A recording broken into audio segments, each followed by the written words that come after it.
പ്രിയമുള്ളവരെ, ഞാൻ വിജയകുമാർ കളരിക്കൽ ഒരു കഥ പറയുന്നു. കഥയുടെ പേര് ജിഹാദ്. മുറിയിൽ അയാളും അവനും മാത്രമേയുള്ളൂ. ആ മുറിക്ക് പുറത്ത് ആ മുറിയെ ഉൾക്കൊണ്ട് വലിയൊരു വീടുണ്ട്. അതേപോലെ 5ഓ 6ഓ മുറികളും സൗകര്യങ്ങളും ഒക്കെ ആയിട്ട്. ആ വീട്ടിലും അവർ മാത്രമേയുള്ളൂ. വീടിന് പുറത്ത് വിശാലമായ കൃഷിയിടമാണ്. തെങ്ങും കമുകും റബ്ബറും ഒക്കെയായിട്ട് വലിയൊരു എസ്റ്റേറ്റ്. അവിടെയും അവർ 2 പേർ മാത്രമേയുള്ളൂ. വൈദ്യുതിയില്ലാതെ തീറ്റിമേശയുടെ നടുവിൽ കൊളുത്തിവെച്ച മെഴുകുതിരി വെളിച്ചത്തിൽ അവർക്ക് രണ്ടാൾക്കും മുഖങ്ങൾ കാണാം. ഉദ്ദേശം 2 മണിക്കൂർ മുമ്പാണ് വൈദ്യുതി നഷ്ടമായത്. അകാലത്തിലുണ്ടായ ഇടിയും കാറ്റും മിന്നലും മഴയുമാണ് കാരണം. ഒരുപക്ഷെ മഴയും മറ്റും അകാലത്തിലല്ലെന്ന് മറ്റുള്ളവർ പറയും. അധികം നീണ്ടു നിൽക്കാതെ മഴയും കാറ്റും അകന്നു. അന്തരീക്ഷം തെളിഞ്ഞ് നാട്ടുവെളിച്ചം പരന്നിട്ടുമുണ്ട്. മേഘങ്ങൾ അകന്ന് നക്ഷത്രങ്ങളും എത്തിയിട്ടുണ്ട്. ചന്ദ്രികയണയാൻ ഇനിയും വൈകും. വിശാലമായ ആ തൊടിക്ക് പുറത്ത് ഒരു ഗ്രാമമുണ്ട്. ഗ്രാമത്തിൽ അടുത്തടുത്ത് വീടുകളുണ്ട്, ശബ്ദങ്ങളുമുണ്ട്. അവിടെ നിന്നുള്ള ഗാനങ്ങളും സംസാരങ്ങളും ശ്രദ്ധിച്ചാൽ കേൾക്കാനാവും. പക്ഷേ അയാളും അവനും അടച്ചിട്ടിരിക്കുന്ന വീടിനുള്ളിൽ മുറിയിൽ അതുകളൊന്നും കേൾക്കാതെ ആഹാരം കഴിക്കുന്നു. അയാൾ 30കാരനാണ്. ഇരുനിറത്തിൽ കുറ്റിത്തലമുടിയും വൃത്തിയായി വെട്ടിയൊതുക്കിയ താടിയുമുണ്ട്. അവന് 20 വയസ്സിൽ താഴെയേ പ്രായമുള്ളൂ. മീശ കനത്തു തുടങ്ങി. ബലം കുറഞ്ഞ താടിരോമങ്ങൾ അവിടെ കാണാൻ. അവയെ യഥേഷ്ടം വളരാൻ വിട്ടിരിക്കുന്നതല്ല. മദ്യത്തിന്റെ കുപ്പി തുറന്ന് ലാഘവത്തോടെ ഗ്ലാസിൽ പകർന്ന് ആവശ്യത്തിന് വെള്ളം ചേർത്ത് അയാൾ കഴിക്കുന്നു. കൂടെ ഭക്ഷണവും. ഇത് ഹറാമാണ്, അറിയാഞ്ഞല്ല. എനിക്കിതില്ലാതെ പറ്റില്ല. നിനക്കറിയോ, എന്റെ മുന്നിലിട്ട ബാപ്പയെ വെട്ടിയെ. എനിക്കിന്ന് 11 വയസ്സാ. ബാപ്പയ്ക്ക് ലോട്ടറി കച്ചവടമായിരുന്നു. വെളുത്ത മുണ്ടും വെളുത്ത കുപ്പായവും ആയിരുന്നു ബാപ്പയ്ക്ക് ഇഷ്ടം. ടൗണിൽ എല്ലാ മുക്കിലും ബാപ്പാന്റെ കയ്യിൽ നിന്ന് ലോട്ടറി വാങ്ങാൻ ആളുണ്ടായിരുന്നു. സ്കൂളിലില്ലാത്ത ദിവസം ആപ്പയുടെ കൂടെ കച്ചവടത്തിന് ഞാനും പോകും. ബാപ്പ ആളുകളോട് മിണ്ടിയും പറഞ്ഞ് നടക്കുന്നത് കാണാൻ നല്ല രസമായിരുന്നു. ഒരു ദിവസം പട്ടാപ്പകല് റോഡിലിട്ട് അവര് വെട്ടി. ടാറിട്ട റോഡില് ചോര കിടന്ന് പെടഞ്ഞ് ചാവണത് ഞാൻ കണ്ടു നിന്നു. ഒന്ന് കരയാൻ പോലും എനിക്ക് ഏക്കമില്ലായിരുന്നു. വീണ്ടും ഗ്ലാസിൽ പകർന്ന മദ്യം അയാൾ ലാഘവത്തോടെയല്ല കുടിച്ചത്, അമർഷത്തോടെ. എല്ലാറ്റിനെയും നശിപ്പിക്കാനുള്ള വാശിയിലായിരുന്നു. പിന്നെ നിശബ്ദമായിരുന്നു പുകവലിച്ചു. അവൻ ബിരിയാണി ചോറിൽ ഒളിച്ചിരുന്ന മുട്ട കണ്ടെത്തിയതേ ഉണ്ടായിരുന്നുള്ളൂ. അതിനെ ഉടച്ചു തിന്നാതെ അയാളെ നോക്കിയിരുന്നു.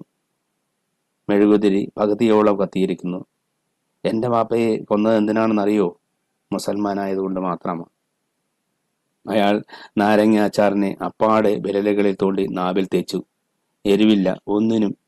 എനിക്ക് എല്ലാത്തിനും നല്ല എരിവ് വേണം. ബിരിയാണിയിൽ അയാൾക്ക് കിട്ടിയത് കോഴിയുടെ മാറിലെ അസ്ഥിക്കൂടമാണ്. അയാൾ അത് ചപ്പി വലിച്ചു. ഗ്രേവിക്കും എരിവുമില്ല. അവന്മാര് മധുരം ചേർത്തിരിക്കുവാന്ന് തോന്നുന്നു. എങ്കിലും അയാളുടെ മുഖത്ത് എരിവുണ്ട്. ഒരുപക്ഷെ ആ മുഖത്തിന്റെ ഛായയാവാം, അല്ലെങ്കിൽ മനസ്സിന്റെ പ്രതിഫലനമാവാം. ഉമ്മാടെ നിക്കാഹ് പിന്നെയും നടന്നു. പക്ഷേല് എളാപ്പാക്ക് ഉമ്മാനെ മതിയായിരുന്നു. ഉമ്മാക്കും വേറെ പാങ്ങില്ലായിരുന്നു. പിന്നെ ഞാൻ കഴിഞ്ഞത് പട്ടണത്തിലാ.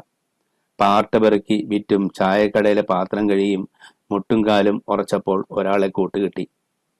അയാൾ എനിക്ക് ബിരിയാണി നെയ്ച്ചോറും മേടിച്ചു തന്നു. ചിലപ്പോ ലഹരി മരുന്നും തന്നു. അയാൾ എന്നെ ജിഹാദ് എന്തെന്ന് പഠിപ്പിച്ചു.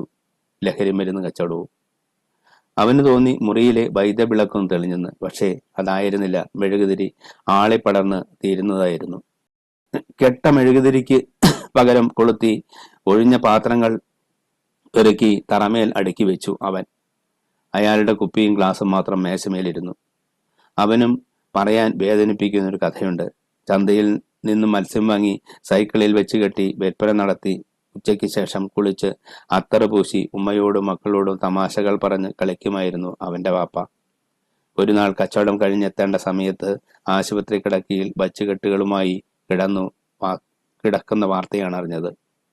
പുലർച്ചയിൽ ചന്തയിൽ നിന്ന് മടങ്ങുന്ന വഴിക്ക് ഏതോ അജ്ഞാത വാഹനത്തിന്റെ അടിയിൽപ്പെട്ട് മണിക്കൂറുകളോളം രക്തമൊലിച്ച് അബോധാവസ്ഥയിൽ റോഡ് വക്കിൽ കിടന്നിരുന്നു. അതുവഴിയെത്തിയ സഹപ്രവർത്തകന്റെ കനിവിൽ മരണത്തിനു മുമ്പ് ആശുപത്രി എത്തിക്കുകയായിരുന്നു. പിന്നീട് ഉണ്ടായ ദുരന്തത്തിലേക്ക് ബാപ്പയ്ക്കുള്ള മരുന്നായി അവനും ഉമ്മയ്ക്കും പെങ്ങന്മാർക്കും ആഹാരവും വസ്ത്രങ്ങളുമായി അദ്ദേഹം വരികയായിരുന്നു. അദ്ദേഹം അവനെയും പഠിപ്പിച്ചത് ജിഹാദിനെ കുറിച്ചാണ്, വിശുദ്ധ യുദ്ധത്തെക്കുറിച്ച്. കാശ്മീരിൽ നടക്കുന്നതും ഒസാമ ഒമറും മറ്റു ചെയ്തിരുന്നതും ഈ സമരമാണെന്ന് അയാൾ പറയുന്നു. ഇവിടെ ഈ ഗ്രാമത്തോട് ചേർന്നുള്ള പട്ടണത്തിൽ അവനും അങ്ങനെ എന്തോ ചെയ്യാനുണ്ടത്രേ. 3 ദിവസമായിട്ട് ആരുടേതോ ആയൊരു വീട്ടിൽ അവനും അയാളും ഒളിപാർക്കുകയാണ്. ഇനിയും ആരെയെല്ലാമോ കാത്തുകൊണ്ട്, എന്തെല്ലാമോ അടുപ്പിച്ചുകൊണ്ട്, ഇനിയും തുറക്കാത്ത അവർ സൂക്ഷിക്കുന്ന ബാഗിൽ മാരകമായ ആയുധങ്ങളും പൂപോൽ പൊട്ടിവിടരുന്ന സ്ഫോടക വസ്തുക്കളും ഒക്കെ ഉണ്ടെന്നും അവൻ അറിയാമായിരുന്നു. ഒരുപക്ഷെ ഒരു അഗ്നികുണ്ഡമായി അവനും ഒരു സമൂഹത്തിന് നടുവിലേക്ക്, ഒരു വ്യവസായ സ്ഥാപനത്തിലേക്ക്, സർക്കാർ സ്ഥാപനത്തിലേക്ക് കയറിയേക്കാമെന്നും അറിയുന്നു. പക്ഷേ എന്തുകൊണ്ട് അവന് ഇതിൽ നിന്നെല്ലാം ഒളിച്ചോടിക്കൂടാ? അവന്റെ ഉൾക്കണ്ണുകൾക്ക് മുന്നിൽ വീട്ടിലെ അയിഞ്ഞു തൂങ്ങിയ കട്ടിലിൽ അനക്കമില്ലാതെ കിടക്കുന്ന വാപ്പയുടെ മുഖം, നിറഞ്ഞ കണ്ണുകളുള്ള ഉമ്മയുടെ മുഖം, 1000 ഉമ്മകൾ കൊടുത്തിട്ടുള്ള കൊച്ചു പെങ്ങളുടെ മുഖം. എൻ്റെ റബ്ബേ, പരമകാരുണികനായ! ഒരു സ്ഫോടനം കേട്ടതുപോലെ അവൻ ഞെട്ടിവിറച്ചുപോയി. അയാൾ ഉറക്കത്തിലായിരുന്നു. ഊണുമേശയിലെ കസേരയിൽ ഇരുന്നു തന്നെ. സ്ഫോടനം എന്നത് അവരുടെ തോന്നൽ മാത്രമായിരുന്നു. വീടിന്റെ ഉമ്മറവാതിൽ ആരോ തട്ടി വിളിക്കുന്നതാണ്. അയാളുടെ മുഖം ഭയചകിതമായി. മദ്യത്തിന്റെ ആലസ്യത പറന്നുപോയി. മുറിയുടെ മൂലയിൽ കരുതിയിരുന്ന ബാഗ് തുറന്ന് ആയുധങ്ങൾ കൈക്കലാക്കി. അവനെയും ആയുധധാരിയാക്കി. വെട്ടിത്തിളങ്ങുന്ന നീളമുള്ള ഇരുതലയും മൂർച്ചയുള്ള വാളുകളായിരുന്നു അവകൾ. അതിന്റെ പിടിയിൽ വിരലുകൾ അമർന്നപ്പോൾ തന്റെ ദേഹത്തിന്റെ വിറയൽ അവന് അളക്കാനാവുന്നുണ്ട്. ഏതു നേരത്തും വിറയലെ കൊണ്ട് അത് താഴെ വീഴുമെന്ന് അവൻ ഭയന്നു. വളരെ ഘനമേറിയ ഒരു ബാഗ് അവന്റെ പുറത്ത് കെട്ടിവെച്ചിട്ട് അയാൾ കരുതലോടെ മെഴുകുതിരി അണച്ച് ഉമ്മറവാതിക്കലേക്ക് നടന്നു. മുട്ടുന്ന ശബ്ദം നിലയ്ക്കാതെ തുടരുകയാണ്. പെട്ടെന്ന് തുറന്ന വാതിലിനുള്ളിലേക്ക് ആ പെൺകുട്ടി വീഴുകയായിരുന്നു. നാട്ടുവെളിച്ചത്തിൽ നിഴൽ പോലെ അവർക്ക് അവളെ കാണാനാവുന്നുണ്ട്. ഇരുളിനെയും അവരെയും ഭയക്കാതെ അവൾ എഴുന്നേറ്റ് നിന്നു, നിശബ്ദമായിട്ട്, നിമിഷങ്ങളോളം. എവിടെ നിന്നാണ് തുടങ്ങേണ്ടതെന്നോ എന്താണ് ചെയ്യേണ്ടതെന്നോ അവർക്കറിയില്ലായിരുന്നു. അവളിൽ നിന്നും വികലമായിട്ട് ഉള്ള അല്ലെങ്കിൽ പ്രതികൂലമായിട്ടുള്ള ഒരു ചെറിയ നീക്കമുണ്ടായാൽ ആക്രമിക്കാൻ അവർ സജ്ജവുമായിരുന്നു. ആ നിശബ്ദതയിലേക്ക് അവളുടെ നേർത്ത ശബ്ദം കിനിഞ്ഞിറങ്ങി. എന്നെ പുറത്താക്കരുത്, ദയവായി. നിങ്ങൾക്ക് എന്ത് വേണമെങ്കിലും ചെയ്യാം, എന്നെ ജീവനോടെ പുറത്താക്കരുത്. അവൾ അയാളുടെ കാൽക്കൽ പ്രണമിക്കുകയാണ്. പക്ഷേ അവൻ ഒന്നും മനസ്സിലാകാതെ അവൾക്ക് പിന്നാലെ എത്തുന്ന ശക്തിയെ കാത്തു. നാട്ടുവെളിച്ചത്തിൽ വീട്ടിലേക്കുള്ള വഴി വിജനമായിരുന്നു. പെട്ടെന്ന് മുൻവാതിൽ അടച്ച് അയാൾ അവളെ ഊണുമുറിയിലേക്ക് വലിച്ചഴച്ചു. കത്തിച്ച മെഴുകുതിരിക്ക് മുന്നിൽ അവളെ നിർത്തി.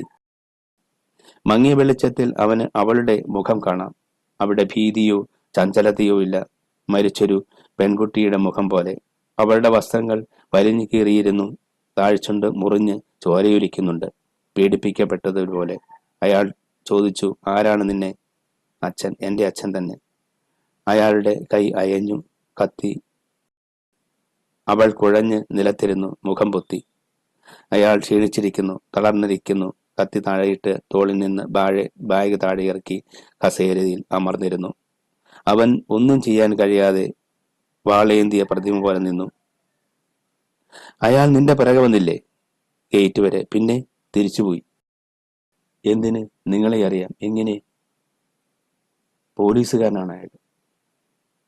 അവന് തോന്നി അവൾ ബോധ്യത്തെ വിട്ട് കടലേക്ക് ഇറങ്ങുകയാണെന്ന്. പക്ഷേ അയാൾ ഒരു അലർച്ചയോടെ എഴുന്നേറ്റു. അവളുടെ മേലേക്ക് ചാടി വീണു. വസ്ത്രങ്ങളെ പിച്ചി ചിന്തിക്കൊണ്ട് നഖങ്ങളാൽ പല്ലുകളാൽ. ജിഹാദ്! അവൻ നടുങ്ങിപ്പോയി. ഒരു നിമിഷം പതറിപ്പോയി. പിന്നീട് എവിടെ നിന്നോ നേടിയൊരു ആവേശത്തിൽ അവന്റെ വലതുകാൽ അയാളുടെ നാഭിയിൽ അമർന്നു. പൊടുന്നനെ മിന്നിത്തെളിഞ്ഞ വൈദ്യുതവിളക്കിന്റെ വെളിച്ചത്തിൽ അവൻ അയാളെ കണ്ടു. അയാളുടെ തുറിച്ച കണ്ണുകൾ, പിളർന്ന വായ, നാഭിയിൽ കൈകൾ പൊത്തി നിലത്തേക്ക് ചരിഞ്ഞു വീഴുന്നു. അവളുടെ കൈ ഗ്രഹിച്ച് അവൻ പുറത്തേക്ക് ഓടി. വീടിന് പിന്നിലൂടെ. പരമകാരുണ്യനായ എന്റെ റബ്ബേ, അവൻ പിറുപിറുത്തുകൊണ്ടിരുന്നു.